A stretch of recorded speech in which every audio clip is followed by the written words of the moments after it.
Sila ang Metropolitan Humanitarian Foundation. Hindi man sila parte ng gobyerno, pero nagseserbisyo sila sa mga tao. Pinipili nilang abutin, lalo na ang mga nasa liblib na lugar. Tumutulong sila mula sa sarili nilang bulsa.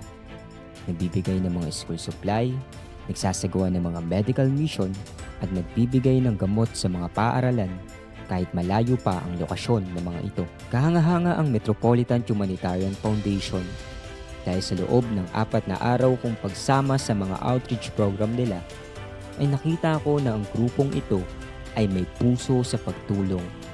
Kahit malayo at mainit ang mga paaralan na kanilang pinupuntahan, ay tinitiis pa rin nila. Karamihan nga sa mga dinadaanan nila ay malubak at masikip ang kalsada.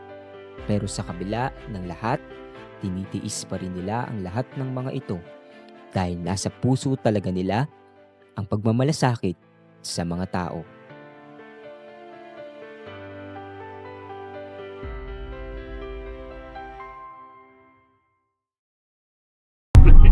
Ngayon pupunta na kami sa Banban Elementary School para puntahan yung tutulungan ng Metropolitan Humanitarian Foundation.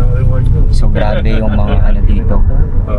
Matindi yung mga dadaanan, pero pinipilit pa rin nilang pumunta para tumulong. Makikita natin na sobrang challenging talaga ng part na to, ng lugar na to. Kasi ayun nga, halos yung mga dadaanan is masikip. Kaya dinaguide tayo ni Kuya kung saan yung pinaka mabilis at di mahirap na paraan. So, thank you kay Kuya.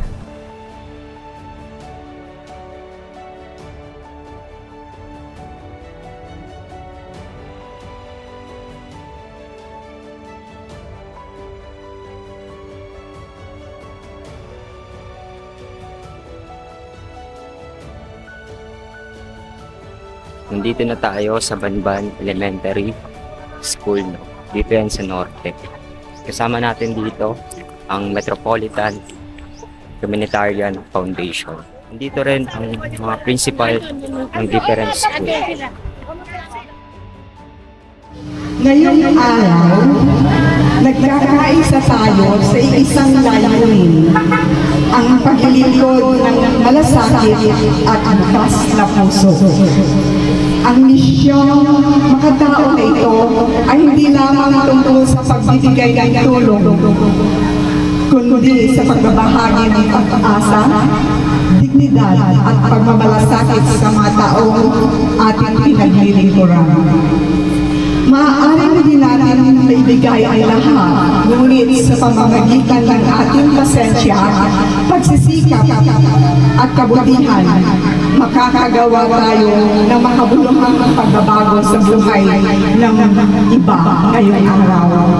So maraming salamat sa lahat ng naglaan ng oras, nagbahagi ng mga biyaya, at piniling maging bahagi ng misyong ito.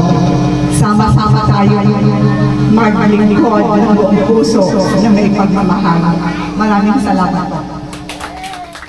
Ngayon natapos na ang outreach ng MHF, no?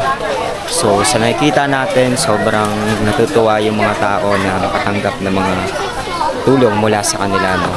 So nawa mas dumami pa yung mga katulad nilang organization na bumabiyahe ng malayo para lang makatulong sa iba. Mas maraming tutulong, mas maraming magiging masaya.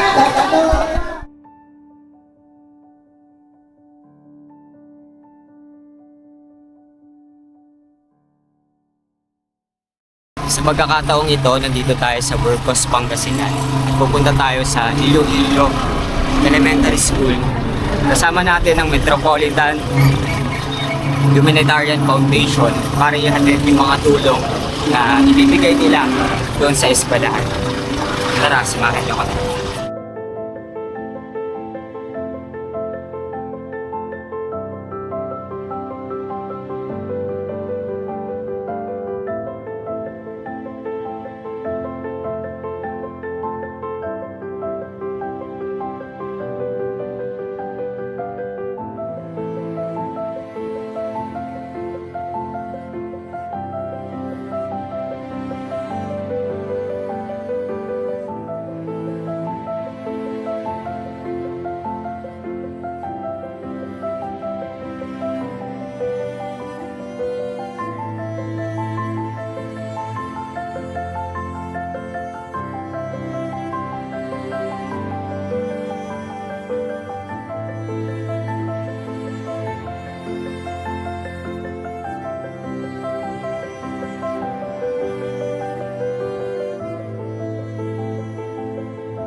At ngayon nga natapos na ang outreach program dito sa Iloilo Elementary School. Nakikita natin na maraming mga napangiti ng tulong na inihatid nila dito sa liblib na lugar na ito.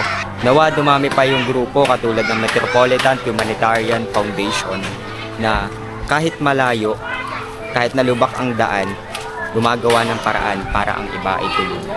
Kaya saludo sa inyo Metropolitan Humanitarian Foundation dahil sa inyong pagtitiyaga at puso na tumulong sa ibang tao.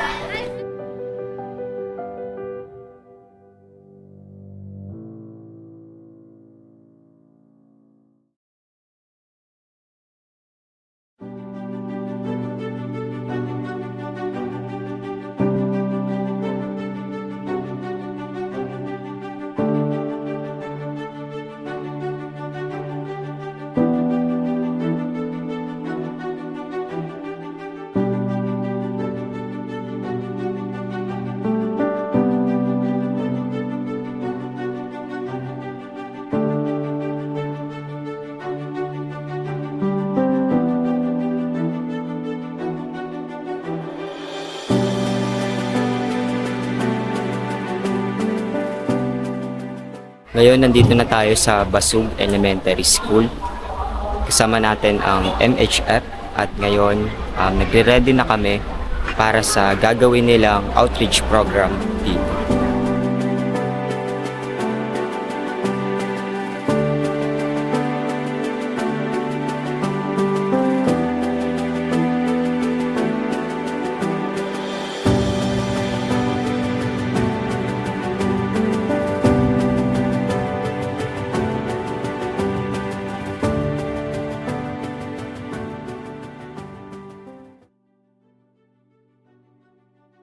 Ngayon, kasalukuyan kaming nasa biyahe kasama ang MHF papunta sa Basug Elementary School para sa pangalawang araw ng kanilang outreach program.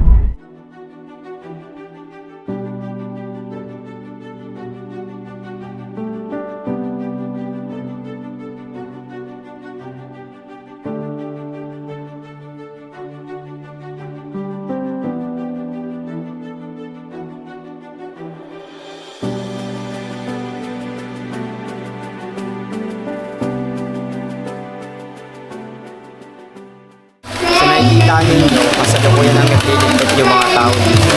Nagkakatapos lang dalawang araw ng outreach Metropolitan Humanitarian Foundation. Dito yan sa Basug Elementary School. Marami na namang bata ang natuwa dahil nakatanggap sila ng school supply, chinelas at marami pang iba. Marami namang natulungan ng foundation na ito, kaya nawa mas dumami pa yung mga grupo na may puso tumulong sa ibang tao kahit na malayo.